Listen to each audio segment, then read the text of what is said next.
Hey coaches, today we are going to be talking about curb appeal on your Facebook and kind of giving your Facebook a little update and a facelift before you get started sharing more about your new coaching journey. So one of the first things that you do when somebody goes to your page and likes or comments on something and you're like, man, I haven't talked to them in a while. What's the first thing you do? You go to their Facebook page and you're like, I wonder what they're up to. You see their profile picture, you see their cover photo, and then you usually look at their last 3 to 5 posts just to see what they're up to. Sometimes you'll look at their little bio and some other stuff to see what they've been up to. So the same thing goes for you whenever you start commenting on other people's stuff and whenever you start connecting with other people and reconnecting with people on social media, they're going to be coming to your Facebook page to see what you're all about and who you are and what you've been up to if they're reconnecting with you. So it's super important that we make sure that we clean it up and make it a little bit more professional and appealing to those who might be interested in following your journey, either as your health and fitness journey or your journey as what you're sharing as a coach. So if you go to my Facebook right now, this is what mine looks like. One of the very first things we want to talk about is your profile picture. So make sure that your profile picture is a picture of you. It's happy, it's smiling. Typically, I would say make sure that your profile picture is a picture of you and focuses on you. My picture is a little bit more focused on Theo. So typically I would say make sure it's a picture of you and you're smiling. If your family's in it too, that's great, whatever you feel more comfortable with. But don't just have a picture of just your family and not you in the picture. And the reason why we say that is if somebody just has a picture of their kids, your kids are not going to be coaching people. You're going to be coaching people. So make sure that there's a picture of you. You want to make sure that, too, it's not a picture of like your dog. We love your dog. I love dogs too. We love our dog, Fiona. But if there's just a picture of Fiona as my profile picture, that comes across as I'm not confident enough to share a picture of myself. And maybe I'm kind of hiding behind something. So make sure that your profile picture has you in it. It's featuring you. You can have your kids in it as well, but just make sure that it's a smiling, really well-lit picture of you. One thing that I see with profile pictures a lot is it's a really dark picture and you can't really see the person. So get in front of an open window with the shades drawn so that you have a lot of natural light coming in at you. Take a selfie and post that as your profile picture. And just make sure it's a really nice picture of you. The other thing that we can talk about is your cover photo. So for me, I've been on this journey as a coach for over 3 years. So my cover photo is going to be a little bit more in depth than what a brand new coach needs to have on there. As a brand new coach, I suggest, thinking about the 5 things that define you and maybe making your cover photo something like that. Or maybe it's just a cover photo of your family. It doesn't need to be complex. Don't spend a ton of time on this. Just make sure that it looks attractive and it's not something as like a Trump sticker across your cover photo. That's not going to be appealing to some people. Make sure it describes you and your family or things about you. So for me, I personally want to include my before and after pictures in my cover photo only because I have a lot of people who are following my new mom postpartum journey. So that's why I make sure that I highlight that in my cover photo because a lot of people are following me because of that and a lot of people start to follow me because of that. And I want people to know what I'm all about. So by looking at my cover photo, you can tell I'm on my journey. I had a baby. I'm married. We have fun, we travel. So that's what you can kind of get the feeling of. Go to a lot of the top coaches on our team and the top coaches in the network. I will list them in our next training and kind of see what they are posting. Again, this does not need to be perfect. Don't try to perfect it. Just make sure that it's cleaned up. The next thing that you want to do is go through some of your old posts. There could be a possibility that there are people who have tagged you and stuff or an unflattering picture that you don't want tagged of you. Go through your photos. Make sure if there's anything you might want to untag yourself with, you can untag yourself. And then look at your posts on your page as well. In our next training, we're going to talk about your privacy settings and make sure that those are set so that you can allow people to tag you and stuff, but you can review it before it gets posted to your page. Sometimes a lot of coaches, as they start, I'll go to their page and I'll notice that they're being tagged in like a sunglasses scam or spam thing on their page over and over again, and they don't realize that. You just don't want to clutter up your news feed with all that junk. So we'll teach you how to set your privacy settings so you can make sure that people can't do that automatically. The next thing that you're going to see, we'll go ahead and move on here. So the next thing that you're going to see is the mini bio. Now, if you're on your phone looking at somebody's page, this pops up right when you scroll through their page. And so with the mini bio, you just want to kind of talk a little bit about who you are to give your followers or new followers an idea of you. So for me, I actually put click above, following, and see first. That's just because on your phone, you can actually tell people to follow your posts so they can see them first in your newsfeed. Totally not necessary. What I recommend you do is say, new mom, and I say I'm down 50 pounds because, again, I want people to know about my journey. I want them to follow me because of that more than anything else. I also put that I'm a hygienist and a health and fitness coach so that people know what I'm doing. And then you'll also see that I don't put online health and fitness coach at Beachbody. I don't recommend that you do that. Just like with anything else, I'm not going to name names here, but somebody might add you on Facebook and you go to their page and you're like, they're with this so-and-so network marketing company. Let's say It Works.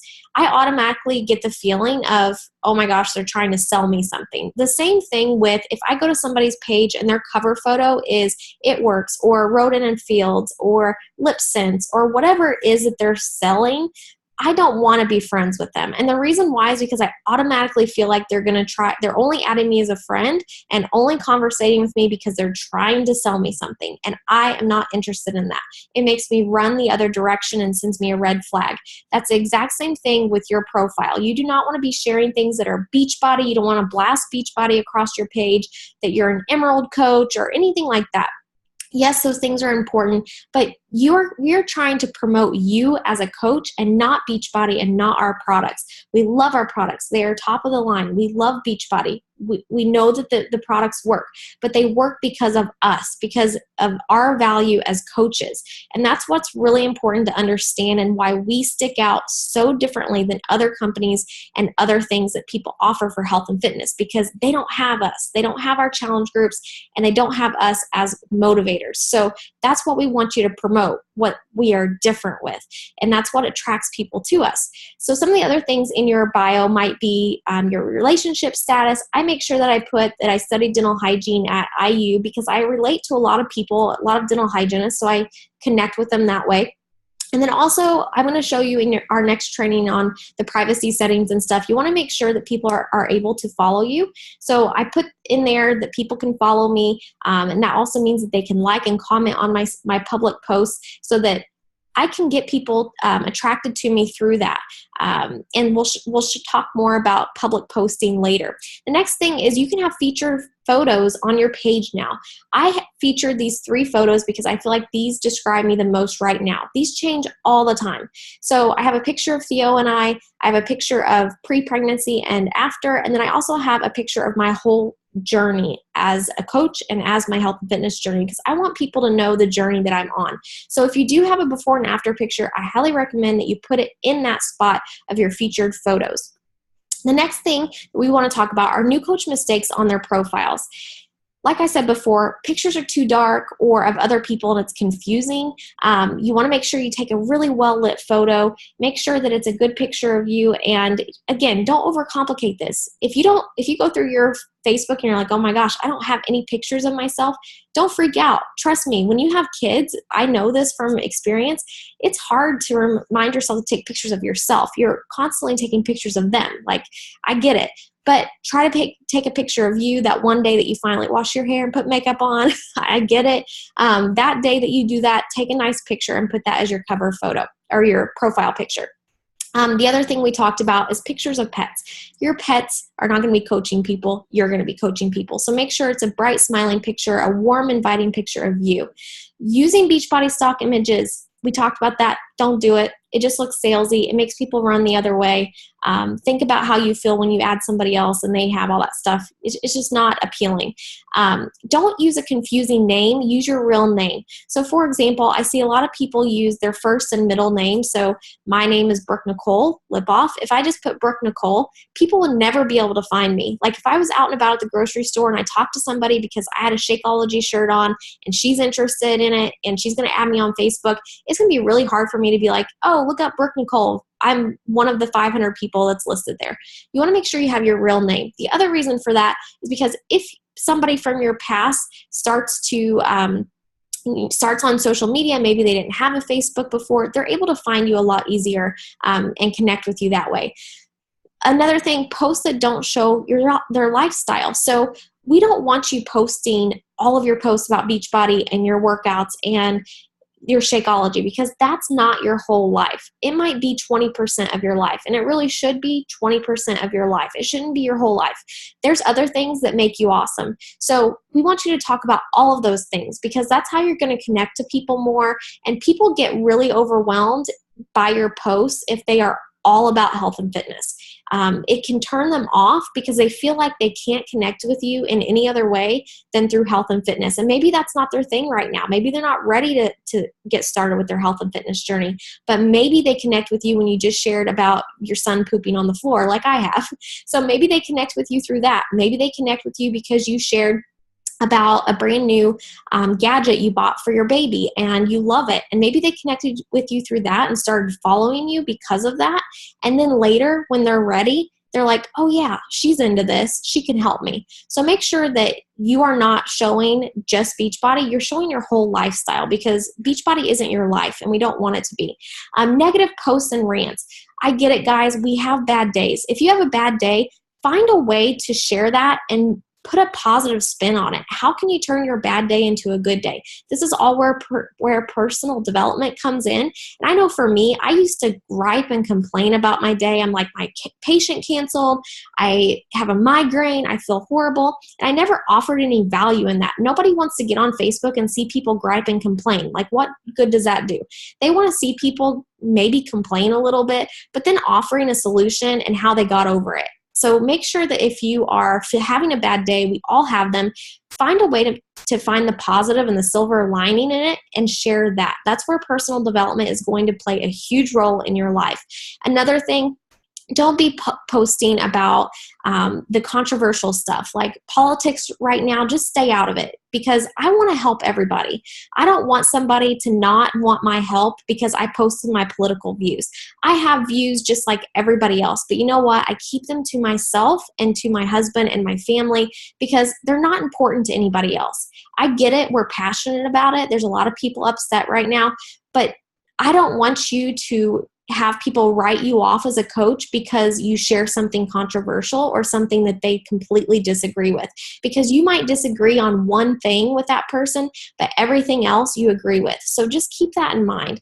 Another thing is mixed messages. So one thing I see is a coach posting about their health and fitness journey and then turning around and like disappearing for a week and posting about pizza and soda. Like, I get it. Sometimes we have our bad days and we fall off track. Share that. We're going to teach you how to share that as a coach and really lean into your journey, because as a coach, this is going to hold you accountable to your own health and fitness goals. And just try to make sure that whenever you're sharing, you keep the thought in mind that I am a health and fitness coach and I need to be professional. And if I'm sharing about the M&Ms that I just had, like I'm going to find a way to weave that into coaching. So yes, I had the M&Ms, but guess what? It's a part of my lifestyle. And because I have such a healthy lifestyle and I follow the portion control meal plans with a 21-day fix, I'm able to work these into my life. Share that. We don't want you sending mixed messages as a coach, because we want people to take you seriously. If you're wanting to work this business seriously and be a serious coach, you have to make sure that people are getting the right messages from you.